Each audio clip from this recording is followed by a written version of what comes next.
This is the Transcend in Life podcast with your host, J.M. Ryerson, taking you from fear to freedom.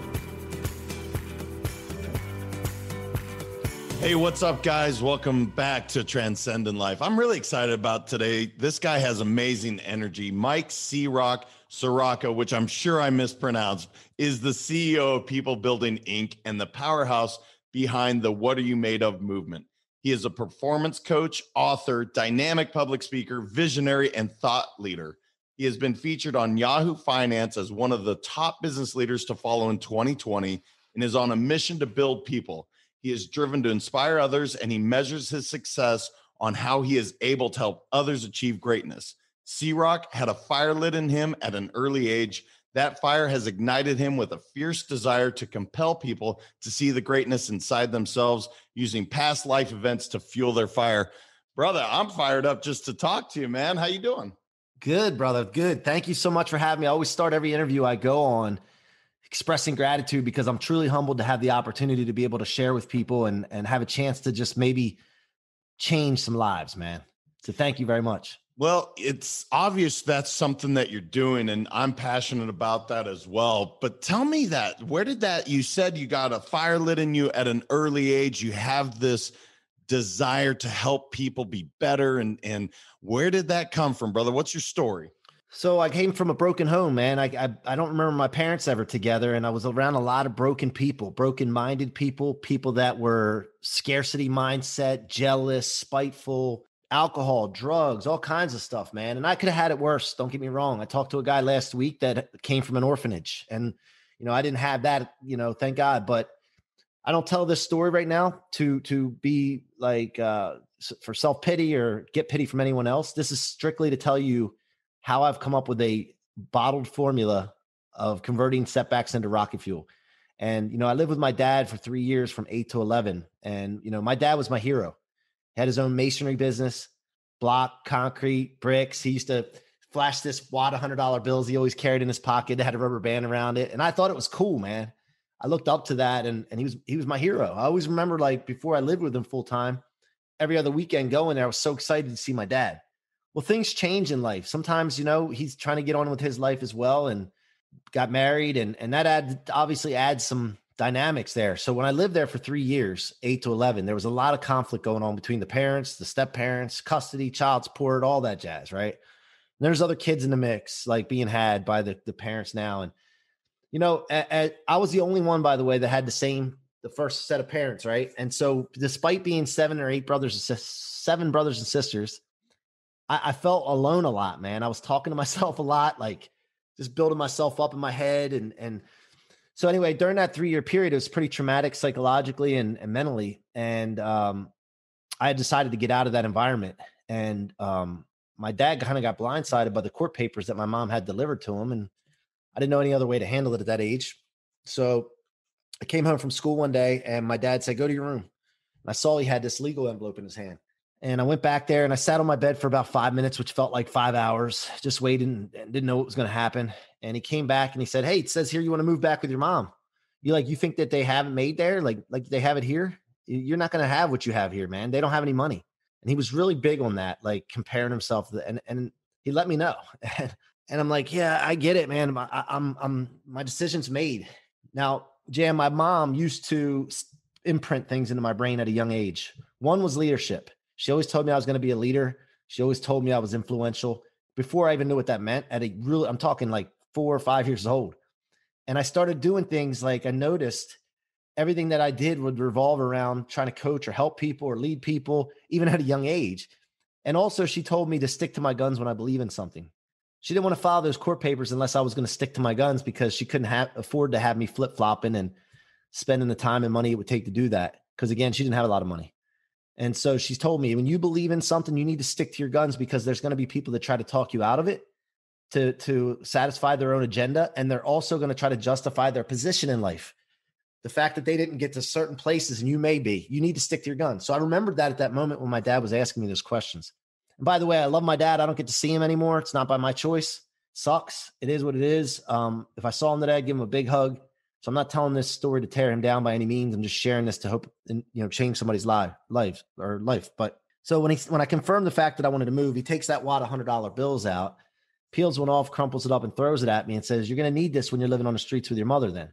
And when talking about the fire lit, that's like the striking of the match, because my mom told me to stick to my guns. So that created stubbornness inside of me. And a lot of people think stubborn is a bad word, being stubborn. But I think if you're stubborn for the right things, it's a great word. And I want to celebrate stubborn. Going into 2021, I want to celebrate stubbornness.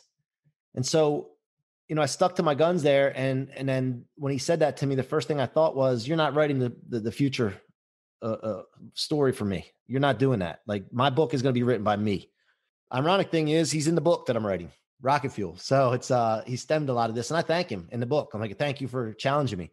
At the end, the other thing I thought, though, was I thought I was always in an ordinary situation. I didn't think it was anything different. I didn't know the kids on TV that have two parents. I thought that was like fairy tale land. I thought there's other people that have been given up on by someone, and they would need someone to look up to and watch progress, and they could be inspired by that. So at 11 years old, all I knew how to do was maybe just go hard at everything I did. School, sports, work. I was just try to go all out.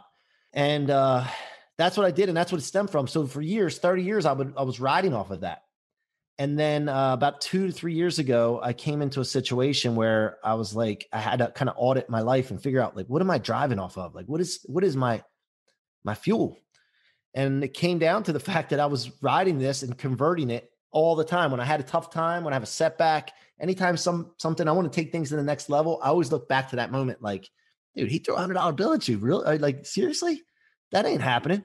So then I go and I just push the pedal down and I converted into rocket fuel. So that's where it started, man. And there's been many parts of my life, which is in my book, about how many different things that have happened that I continue to add to the fuel.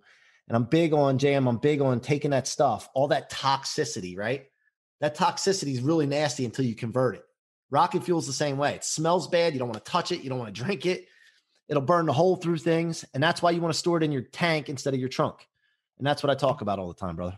Man, obviously adversity strikes us all, but you have taken this and said, again, stubbornness, resiliency, whatever we want to call that. And you're saying, look, bad things are going to happen. What are we going to do with it? Now, at such an early age, man, to be able to stick to your guns, especially to your hero, right? When he's doing that, I can only put myself in that 11-year-old shoe and go, wow, that would be hard. This is your hero, crumpling a $100 bill, throwing it at you. That had to be so deflating, yet you rose above. And that's amazing. I love that. So you talked about hardwires with both actually your parents. What is that? I mean, you're obviously applying it to your life today. How can we teach others to do what your mom did, imprinting some of those leadership skills so early? Because I'm such a firm believer in it, brother.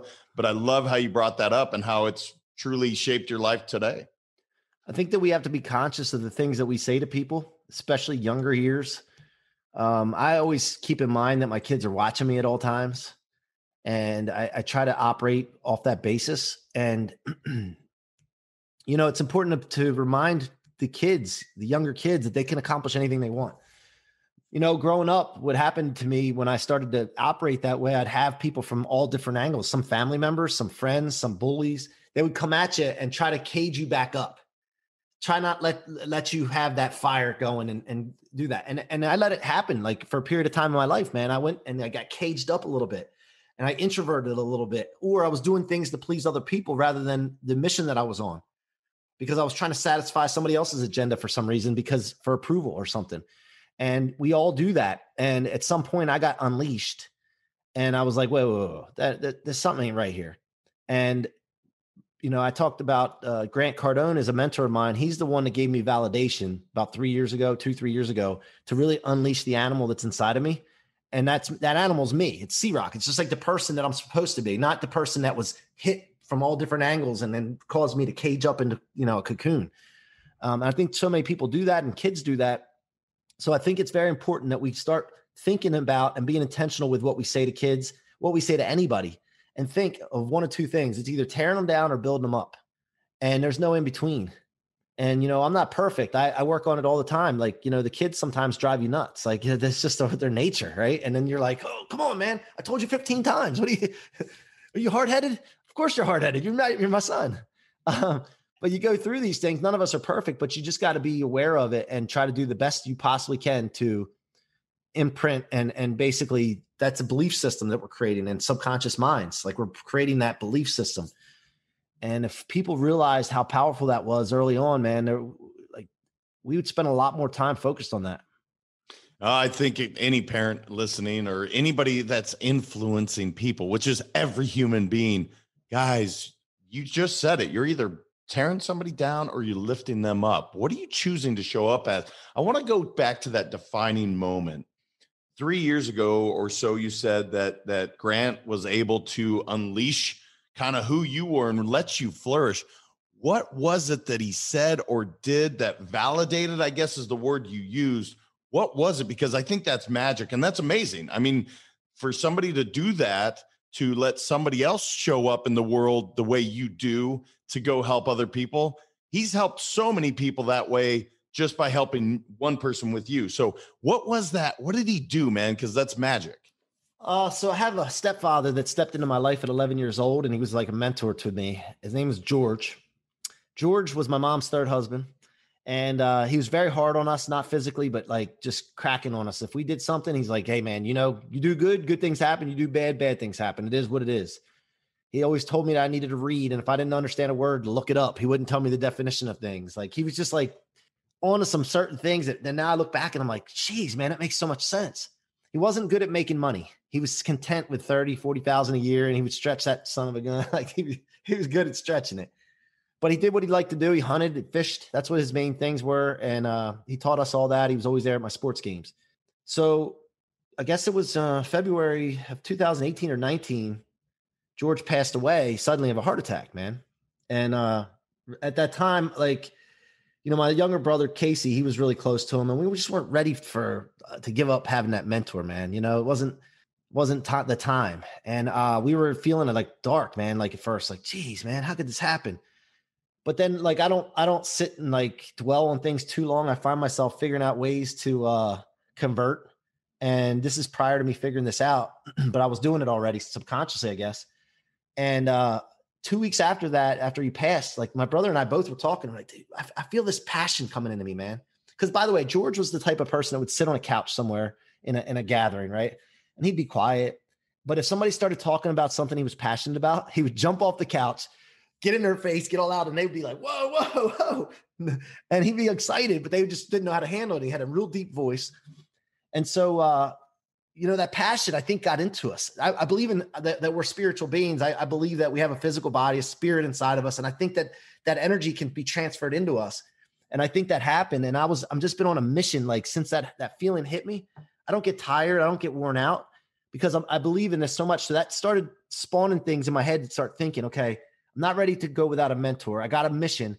I need someone that's doing what I want to do or on the journey to where I want to go. And my brother was reading the 10X rule and he said, Mike, you got to read this. This guy's like, he sounds just like you.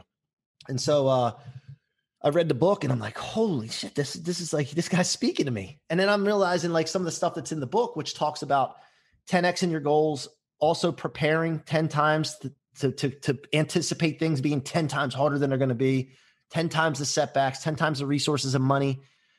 People are going to say stuff to you and hate on you and just be prepared for it and understand that. And they're only doing that as a self-reflection of themselves, which reminded me of what my mom said back in the day. And I'm like, holy cow, man, you know what? I'm doing me. I'm doing my mission now. Nobody's stopping me. If they have a problem, they got to look inside themselves. They got to figure it out and I'll help them with that. But until then, they got to stay away from me because I got to make this mission happen. And so that's what it came. And then I started thinking to myself, well, how can I shoot higher than what he's done? And I know it sounds crazy because people look at people like him and Tony Robbins, all this, like they're like, wow, they're so big. How did they get there? But I think that I can't accomplish what I want to accomplish without shooting further. The first step though, Jam, is to take everything he did and immerse myself in it. So that's what I did. My wife was saying, Grant lives with us. And I just did it because I wanted to swim in the Kool-Aid to just like get it, make sure I understood it. Now, I want to be a case study, like for his content and what he's done for people. People hate on him a lot because he's so brash and all that. It's part of marketing and promotion. If they don't get that, it is what it is. But I want to be a case study to show people what this content and what this thought does for people. And then take what I'm doing with the rocket fuel concept and the What Are You Made Of podcast and movement and really just like take it to outer space. That's what rocket fuel is all about. Well, and that's coming out, I think you said February 18th. So congratulations, on the book. I can't wait to read it. It's going to be amazing. I got to ask, you're a very introspective and reflective guy. Is there a practice you do daily to do this? Because you're talking about things that clearly have shaped you, but you don't stay stuck in the moment, right? And that's part of what I think rocket fuel is all about. And I'm excited to hear more about it. But do you journal, brother? Are you meditating? What are you doing to take these things and say, cool, this happened, but now I'm going to use this as and I'll just use it, my rocket fuel. What's your process? I'm real curious. Okay. So first of all, just so you know, in the rocket fuel concept, you cannot be reactive with rocket fuel. Like you have to be proactive, prepare yourself. That comes down to taking care of your mind, your knowledge, your attitude, your spirit, your health, your relationships, your work, all that stuff. You got to be prepared and have all this stuff in place so that you can withstand something and then be able to convert. In a adversity, the closer in proximity you are to an adversity, the harder it is to have hope and see the light. And you definitely don't have a clear train of thought. So you cannot get this concept while you're in a setback. Generally what happens is people get into a setback and then they get stuck, they get paralyzed. It ruins a day, a week, month. Sometimes it ruins their life and career. But at times people go past it, and the further out they get from it, they feel better about it. And then they start seeing good that came from that adversity. Just imagine if you can look while you're in the adversity, you're prepared. You're like, okay, it triggers. This is a setback. All right. Right now, register that. And then let's start looking for opportunities. Imagine if that happened. And then everybody else is paralyzed and you blow past them. And so we prepare ourselves ahead of time to be able to do this. And that's what it's all about, man. It's proactively, not resiliency. Resiliency's too weak. Like that just gets you back to original form. I want to blast off into space, away from all gravitational pull, all away from all the people's problems. I can pick the problems I want to deal with. And that's what it's all about. So I activity journal and have a mental journal every single day. At the end of the week, I check and see how I did with my work. How did I do with my family? Did I hit my targets? Where am I going as far as the progress towards what I want to go, my grand mission? And then I reflect and correct. I check and make sure I don't get, down on myself. I just say, okay, I worked on this area so hard this week, my work, my mission. And then the family suffered a little bit because I didn't spend the time I needed to with them. All right. So now I need to take some attention and just shift it over to this way and work on that and make sure that's focused on still completing my mission. But it's very important. I just talked to my team about this. This is ironic this morning on our meeting. I don't want people burn out. I don't want people grinding and not having any life. They got to understand that they set a time for work. 911s are going to happen. You're going to have to sprinkle some 911s in our business. Because I have a thriving mortgage business with 40 employees. And I told them in that time, you want to squeeze as much work as you can in that time.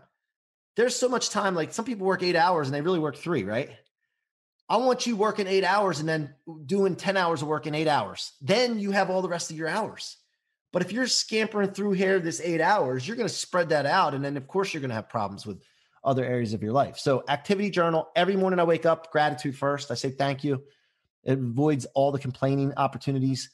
And I do that religiously every morning when I wake up. Thankful that I have another day to be able to do this, do what I do. And I'm thankful for my extremities, my muscles that I have to be able to walk and move. And yeah, there's other things that I get into, but those are the main ones. No, I love it, man. And success leaves clues. Whenever you talk to people that are achieving at a high level, you hear the same stuff, right? Like they're journaling, they're grateful, they're sending love out there. I guess my question is, and this is just the overall question of probably what you and I and others like Grant, like Tony are trying to help people overcome is, why don't they put it into play, brother? It's not complex. It's just doing it. And I don't know why, because self-limiting beliefs, that's truly what I try to help people overcome, self-limiting beliefs every single day. But there's some basic practices that people can do. Why don't they choose to do it, C-Roc? I don't get it, man. Because they're confused or they lack the correct data or information on things. Again, it comes down to programming, right? And limiting self-beliefs. What's a belief? It's something that was programmed and imprinted in your mind. And, in life, you don't see things unless you believe them. Some people say all the time, I got to see it to believe it. Wrong. That don't happen, man. You're only going to see what you believe then. You're limiting yourself. And that's what happens. People have to believe first, and then they'll see. They have to see it in their mind. That's a belief. And then they have to actually see it. They'll be able to open their opportunities outward, and they just have the wrong information, man. So you and I and all the others that do what we do, we need to get the information to people and paint the picture to them and really express to them. But not only just talking, we got to live it.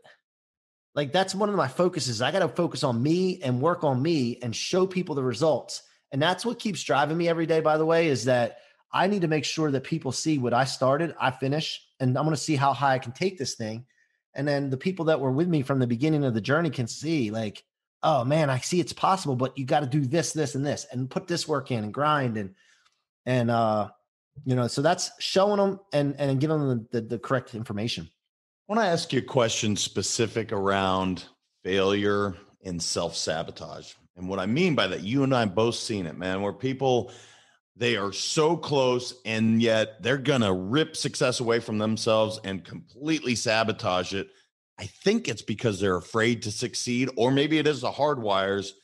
What do you do in that situation? How do you help people overcome that to say, you are worthy of this? You can do these things. Do you have a process that you follow, or is it really just getting this mindset that you have and really influencing them in that regard? I like to keep things simple. So first of all, I always get people's clarity on what they want. And 95% of people you ask that question to don't know the answer. And if they do, they limit themselves. So we start off by talking about being in a desert and finding a lamp with a genie in it. And you rub that lamp and genie pops out and gives you wishes, and you can have whatever you want. No limitation. Really, let's be kids for a second and just have an imagination and start thinking that way, because there's nothing impossible. It just hadn't happened yet. Right. And it may have happened, but it didn't happen to you yet. So let's get really big and exciting on some things and write them down and get clear on them. And then start really believing how we don't have to worry about how we're going to do it, or if we have the ability or talent to do it. It doesn't matter. None of that matters. Let's just have some fun. So we have some fun at first, really getting a good grand picture and painting the picture of what we want. Make sure they know that. And then from there, we have a clear picture. We can commit to some consistency on actions it's going to take to get there. So, even if you never get there, JM, it's not even about getting there. It's about making incremental steps. Success to me is making incremental steps towards a grand vision or goal. So when you go throughout your day, your thoughts lead to your words lead to your actions, and your actions lead to your outcome. And so what we need to do is make sure that every thought, word, action leads towards that grand vision and not away from it. So we try to simplify it. If you simplify that, all the complication and confusion and chaos that everybody deals with or says that they have in their minds, like all jumbled up, it goes away, and just making decisions based on towards or away. If I make it a way decision, I need to recognize it fast and get back on track, not beat myself up. And that is the process. There's no shiny bells and whistles. And what happens when you get this mindset and you get intentional about it and you're writing your goals down, you got to put pen to paper, write your goals down. We do it daily, 2 times a day. And if you have a setback, do it again. It's ridiculous, but we're looking for ridiculous results. And then have intention statements like, I intend to do this. You train your brain. I intend to be successful at whatever it is. I intend to make this amount of money in the next year. I intend to be the best father that I could possibly be, spending an hour a day with my kids, an hour with my wife. I intend. You start doing that. I promise you guys, this is magic. You start doing that, you will start taking those actions. It just happens. And then when you stop, you'll stop doing those actions. One of the words you use continuously is opportunity. You recognize and see these opportunities. And I'm just going to venture a guess, it probably really exploded after this moment in 2018 where it was like, I'm just seeing all these opportunities.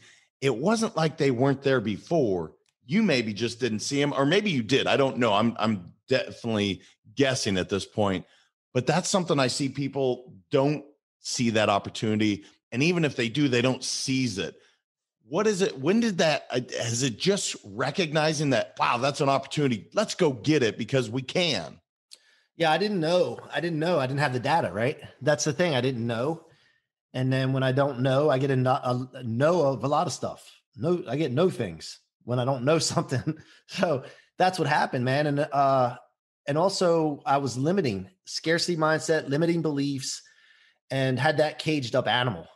I was worried about what people would think. And I'd have this thing inside of me that would come out sometimes. Like when I say this is like, I would be like fired up and then it would get pushed back in because I was so afraid about employees leaving or my friends not getting me or my wife, even. Like I love her to death. And we have conversations about this all the time. And I'm just sometimes like thinking so big that not everybody's ready for that. And so it pulled me down and I'm like, do I just keep it down? But then I'm like, no, dude, I'm going to go. They got to get up to me if they want to, or figure it out. I can't stop, man, because I'll regret it. My whole life, I could accomplish great things for people, inspire millions and millions of people, change the world, man. I'm an ordinary guy, dude, from Southeastern Pennsylvania. Then I went to Maryland and small towns. There's nothing extraordinary about me by myself. But the development of me by my mom and then throughout the years has allowed me to step up my confidence level and then start thinking big. And I mean, look, I just have a problem thinking small now, because if Bill Gates, Steve Jobs, Elon Musk, Warren Buffett, if they all stopped because they were thinking small, they would have never done what they've done. And I'm not okay being like put here on this earth by a creator. I believe in God. Being put here by a creator with all these blessings, and then you just leave them, let them go. I think it's like a slap in the face to my creator. That's just my belief. Well, I want to ask about who you surround yourself with, because one of the things you mentioned early in the interview is, people either tear you down or they lift you up. Have you removed people from your life when they don't lift you up? And I think I know the answer, but I got to ask it because this is a hard one for people. It's like we have a history. Therefore, I'm imagining the people around you, they are lifting you up. They're inspiring. Is that a fair assessment? Yeah. I mean, I have a saying, remove all obstacles. When you get clear on something, you want something, you got to ask yourself, what's stopping me? What's in my way? Is it people? Is it things? Is it vices that I have, decisions I'm making? You got to audit this. Like, I want something bad enough, I got to figure out how to remove all obstacles. Now, sometimes it's people. When I share what I want to do with people and I see the reaction, I sit back and watch. And if they laugh at me about it, not at me, but laugh about it, or say, geez, like, why do you want to go that big? Or how are you going to do that? Or this and that, like, tells me right away, right off the bat, where their head is. And then to me, it's not my problem. That's their problem. They got to fix that. My problem is figuring out, okay, who do I need to be around, and continue to focus on surrounding myself with the right people. The reason people don't step up and be leaders and go for success, here's besides not knowing, it's lonely when you do that. You'll have to avoid a lot of people. And when you do that, you get isolated sometimes. And it's a scary feeling for some people. Also, when you do that, you're raising your standards. When you raise your standards, you know that you got to maintain that, because it's going to feel like crap to go lower. And so you get up here now and your standards are raised and you're living this new standard of life. A lot of people won't get you. And it's tough sometimes. It is, but are you or are you not committed to the dream life that you want? And if your dream life is to hang around people that are cool, settling and being mediocre, and then find out when something bad happens, you can't survive it, you can't convert it into rocket fuel, I'm just not into that, dude. And I hope people aren't as well. Like sometimes people have to learn the hard way, man. It is. It's hard to watch sometimes, but you're right about that. Let me ask you this, because you talked about feeding your mind, and you mentioned, reading as something like that's obviously a book was clearly impactful on you. Are there 2 or 3 others that you can really, give out to the audience, say, man, read this book. It truly is impactful. Because you said a word, hope. And I'm going to ask you the question if you don't mention the book, because if you haven't read it, I can't wait. But do you have 2 or 3 books that you really are go-to for you? Yeah. The 10X rule, obviously, this one right here, Beyond Positive Thinking by Dr. Robert Anthony. Great book. And the other one, I have so many, dude. Like this is one of my favorites though, with the 10X rule. And then, another one that got me is Relentless by Tim Grover. That was the guy that coached Jordan and Kobe and Dwayne Wade. And just that one is another one that kind of unleashed the animal inside of me as well and made it okay. Like, it's okay, dude. It's okay to be like this. man, it's tough sometimes. I mean, people come on these podcasts all the time and talk about how much they know and how good they are at this and all their accomplishments. Let me talk to you about a challenge I'm dealing with right now, because I like to be transparent, because I believe that the journey to success is invisible. And it's important for people that are going to be inspired by you to see the things that you're challenged with too. So right now, like for me, I'm trying to figure out with my family when I'm at home, not doing this all the time, how to address them by not bringing too much of this into the house and driving them batty. Right. And it's like the roofer that doesn't fix his own roof. And I'm challenged by this right now. And I look at it as a challenge, and I look at it as I'm going to freaking accomplish it. I'm going to get it. I just got to figure out the best way to do it. And it's fine sometimes, and other times it's tougher. And I don't know the answer exactly yet, but I'm going to find it. But my family doesn't want to be coached all the time. You know what I mean? Like they like, dude, I hear this stuff all the time. Like, I don't need to, all right, I got it. But when I see the need to correct something, like I see it, I'm like, dude, here's the answer, but they just don't need it all the time. And you got to figure that out. I'd love to see my wife chase some kind of wild dream that she has. She doesn't have it yet. And she admits it. Like, I don't know what that is yet. I'm like, that's cool. But I'm like, we got to figure it out what it is. Cause I want to help. I want to help lift her up. And it's tough, man. It's just some things that, I think we all go through it. And this is something that I'm working my way through right now. Yeah, it is interesting, because even when you talked about your history and I'm sorry, the gentleman that you're the third husband, George. Yeah. Right. He didn't give you the answer. He let you learn. Right. Yeah. So it is challenging as a coach not to say, but here's the answer, because often we need to find that answer out the hard way. But it's interesting, brother. My favorite is when they throw it back in my face. Oh yeah, but you said, and you're like, damn, they're right. Yeah. I mean, that happens. Like, practice what you preach. Like, I'm a human being too. Like, I'm not going to be perfect. And by the way, I think that when we're coaching, correct me if I'm wrong, and when we're talking, we're sitting here talking to ourselves. 100%. This stuff goes on in my head, man. Like, if you don't like hearing this stuff from me, guess what? I got to hear this stuff every day, because this is what I tell myself every day. Like, imagine being me. No, it's so funny, because the whole being on a soapbox, my wife's like, don't be on your soapbox. I'm like, babe, I promise you, I am beating myself up, or not beating myself up, but I'm coaching myself up every single day, because I'm making mistakes just like everybody.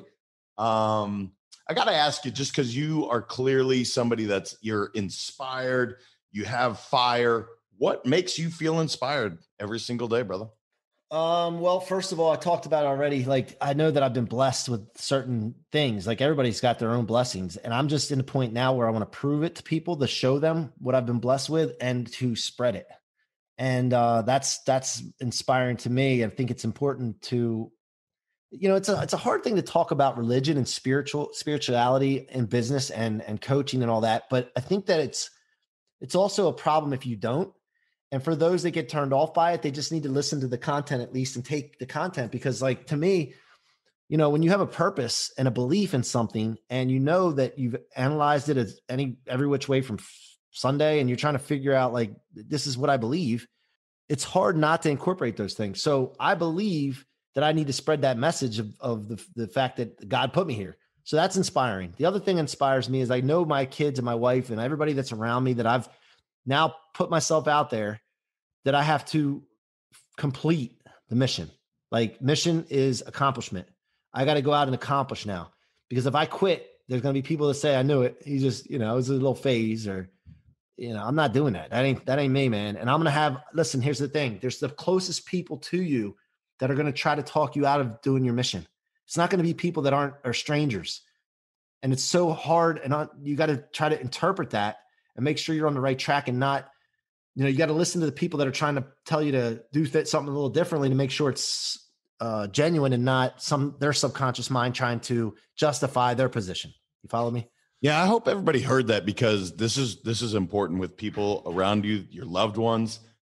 A lot of times it's because they're trying to protect you. Right. There's so many times that I'm going to do something outlandish, and my parents like, I don't know, man. Like, why don't you do the safe thing over here? And it's like that. I can't. And so it is interesting how, as parents, or people that we care about, we want to protect them. make sure they're safe. But the truth is, you got to let them be free. Let them go give it their all. And if they don't hit whatever achievement that is, they can say they gave it their very best. But it is, man, this is an interesting, I could go on for days on this subject because you watch it. I do it as a parent. And it's something I'm trying to work on, is not protecting my kids all the time. Let them go fulfill their dreams and do something completely scary and crazy. Yeah. Here's the thing. You got to always be moving forward. And I have a saying too, I use, besides remove all obstacles, thrust is a must. Ties into rocket fuel, great, but thrust is a must. You got to always be moving forward, right? Thrust is a must. I'm going to be using that one, brother. I got to tell you, that's a good one. Use it. So the book I was going to ask you, have you read Man's Search for Meaning? No, I haven't heard of it. I cannot wait. You're going to really dislike me for about 160 or so pages because it's a really challenging in terms of read. It's emotional. Yeah. But you said the word hope and seeing the light. Nothing speaks more to that, in my opinion, than Viktor Frankl's book, Man's Search for Meaning. Email me that title, man, after this. Email me that. So I'll get my sister to read it, brother, because it is a life-altering book. It's one of the top 5 most sold books ever, and for good reason. So I'll let you explore it, and I want to hear back from you on it. All right, cool. What does freedom mean to you, brother? Freedom. Well, here's the thing. So we talk about rocket fuel, and the reason I talk about rocket fuel instead of fuel, it's the only fuel I know that'll get you into outer space. And outer space is freedom to me, not literally outer space, but thinking about the concept of being away from gravitational suppressors and things that pull you down and hold you back. You need that thrust, right? Thrust is a must to get through all that. But once you get out of gravitational pull, you get into this area where you don't need that thrust anymore. You're picking your own problems to deal with. Because look, we need problems. God gives us problems for purpose. We need problems to solve, but I want to choose the problems I solve. I want to be in Boca. Like, I want to move from Maryland to Boca and sit there and choose my own problems. I don't want to be up here in this cold ass weather. Come on down. That's freedom. That's freedom to me. I like golfing. I like nice weather. I like beaches. And I only get that certain parts of the year here in Maryland. So yeah, that's freedom to me, brother. Tell me where you're going next, man. So you got Rocket Fuel coming out. You got CEO of People Building Inc. You have so much going on. What does it look like for you, man? You're doing some amazing things. I know you got some big plans, but what is it? You know, whether we're sitting down a year from now, 5 years from now, what are you really going and putting out into the world? So first of all, we're working on some high interactive digital courses for loan officers right now, because one, I want to bring it into our company so that our loan officers, and we bring in new people, they don't have to have experience. We can train them, put them into the system, and they can go into this evergreen system and go through this course and be up and running in no time. I'm working on that right now. And that's going to be available not just to our company, but I'm going to sell it to other companies as well. And also, obviously the book's coming out. We have a tech product that we're putting together right now that has to do with similar concepts in business consulting. I can't get into a lot of detail with that right now, but 90 days I will be able to.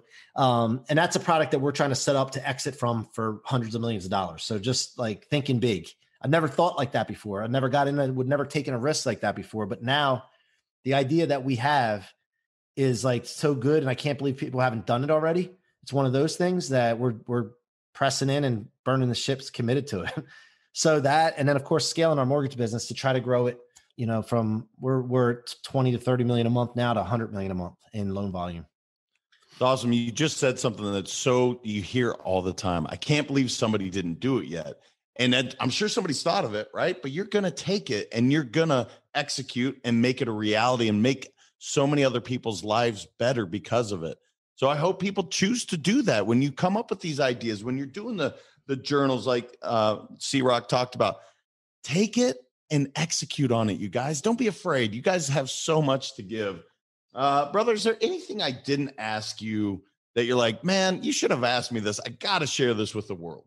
No, man, I think we covered a lot of stuff, man. I just want the best for people. I have this thing inside of me that just wants and sees opportunities. I'm a people builder at heart. That's why we named the company that. My grandmother committed suicide. I was around drug addicts and alcoholics, like I said, and I went through a phase of my life where I even, got off the wrong track and started partying with friends and to the point where it got real dark. Luckily my wife came into my life at that time and I got back on track and found my purpose again. I just don't want people to go through that, man. I want to be I want to be something that somebody says, man, I'm so glad that guy came into my life and gave me hope and made me feel like I could accomplish anything. Like that's what I want. And by the way, you can get the book right now. It's coming out February 7th is the date, 2021. But that link, just so you know, is MikeCroc.com/book. That's Mike CROC, .com/book.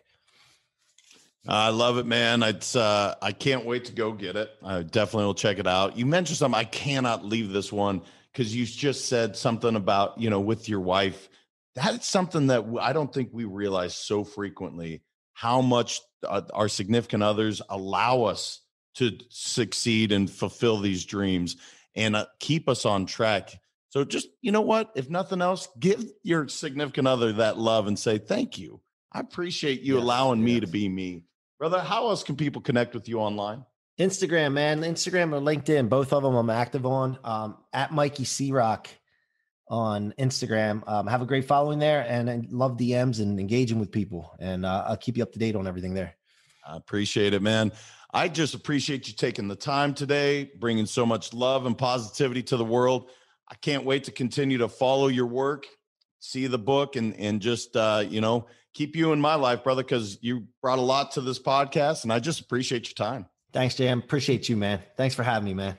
Truly my pleasure. All right, you guys, until next time, continue to transcend in life. Have an amazing week. Thank you so much for listening. If this content is delivering value to you, please make sure to subscribe, rate, and review us. That helps us build this community, and that is what we are all about. Building this community as big as we can, helping as many people as we can, and deliver as much value as possible.